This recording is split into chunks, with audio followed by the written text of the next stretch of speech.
This is your Headstart lesson for today. What is the point? I'm going to introduce myself, introduce the subject and my style, and teach a lesson. 3 lessons today. So, my name is Mr. Twazon or Mr. T. If saying my last name is too hard for you, just say Mr. T. I'm not going to respond to sir. I don't call you child. I know all your names already, so I did homework. I think that's a fair expectation. Okay? That's my email address, lie.twazon793. I like sneakers and cars. You'll know that already. At APHS, if you're not already clear about it, you're expected to consistently check and read your emails every day. We're not allowed to use social media. Your main form of individual communication is via email. It'll be much easier for me to set up a Discord, but we're not allowed to do that. B, check, read your DayMap lesson notes every day. DayMap is your online classroom system. It allows us to communicate to the classes as a whole. It's where you'll see what we're doing and what needs to be done. It's also where you submit work. I use Turnitin all the time, so don't try the AI thing. Everyone tries it. I'll find it, and then I'll CC it to your parents if you do the AI thing. This is weird. This is probably the first time I had very few people that I've never taught before. I've had you and you, that's it. Okay, and you as well. General Maths is the middle level of maths. You need to take a step up from Year 11 General Maths, or you're just going to be mid or fail completely. There's a lot of methods kids that have dropped down. That's fine. They'll do all right. If you sort of got like anything below a B in General Maths last year, well, this year you might struggle a little bit, but I told you, it's a step up. There's 5 topics: investing in shares, 1 test, and 1 DI. Modeling with linear relationships, this is the closest to algebra that we'll deal with. There's 1 test on that. Then you have financial models, 1 test and a DI. Statistical models, 1 test. Discrete models, 1 test. The stuff in red is what's in the exam. So you don't have to remember everything during the year. It's the last 3 topics that I teach you. Does that make sense?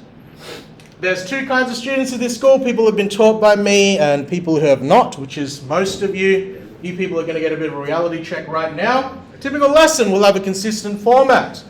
I'm going to introduce what we're doing with notes that I've written, go through a worked example, do the work, and then you practice. While you're practicing, I just walk around making stupid jokes, okay? But the teaching is the important part for me. All my subjects follow a timeline. I emailed that to you, okay? It looks like this.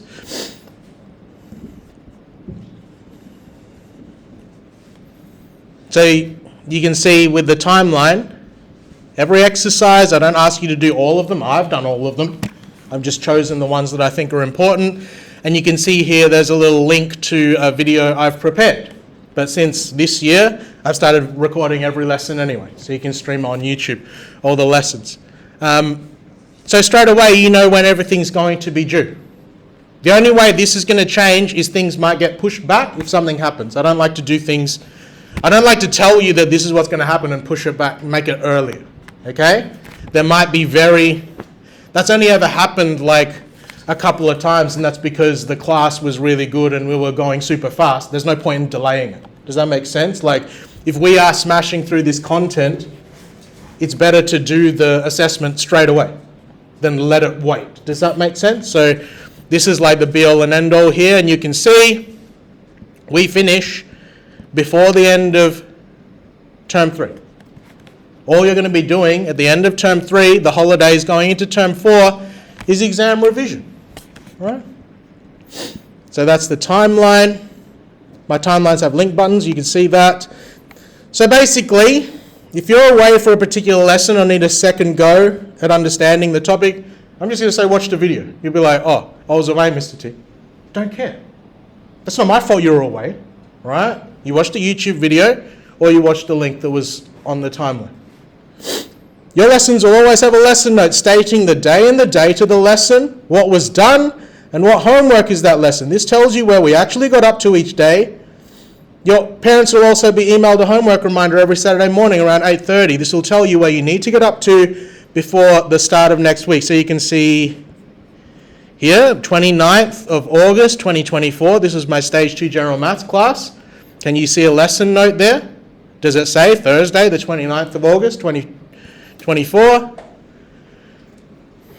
Does it say what I'm going to teach? Does it say what exercise to complete? Does it say what homework needs to be done? These are the YouTube videos of that lesson that I did that day. Okay, they're not going to be up straight away because it needs to convert and do all that garbage for YouTube. But that's how that works. That doesn't get stuffed up. That doesn't get stuffed around. Okay, why do I do that? Because where's the lesson notes? These mechanisms I use for my classes ensure that you have no excuse to not know what we're doing. Do you agree? Your parents will have no excuse to not know what we're doing.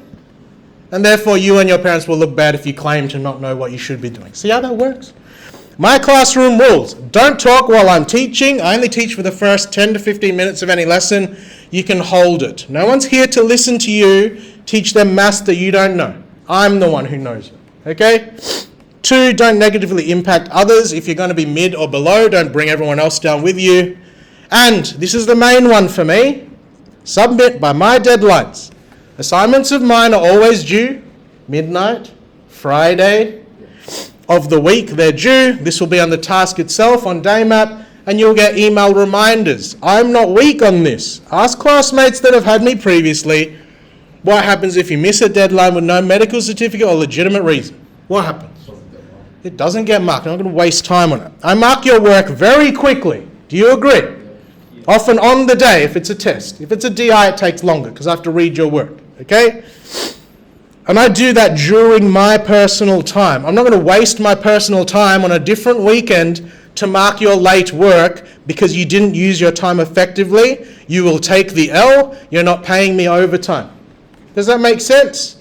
The other reason why I do that is because I am about accountability. If you and your parents are going to hold me accountable to teach you well and mark your work quickly and accurately, then I will hold you accountable right back to get things to me on time. I'm strict on deadlines because it's not fair, this is the main one, on the people who hand up their work on time if other people in the class have extra time to do their work. This is against the school's policy, but they're not marking the work. Who's marking the work? You need the mark from me. Does that make sense? If you don't do the right thing, you get a worse mark. That is literally the point of marking. Sometimes people are just better than you. Sometimes they're worse than you. Have we established how I'm going to work? Okay, that's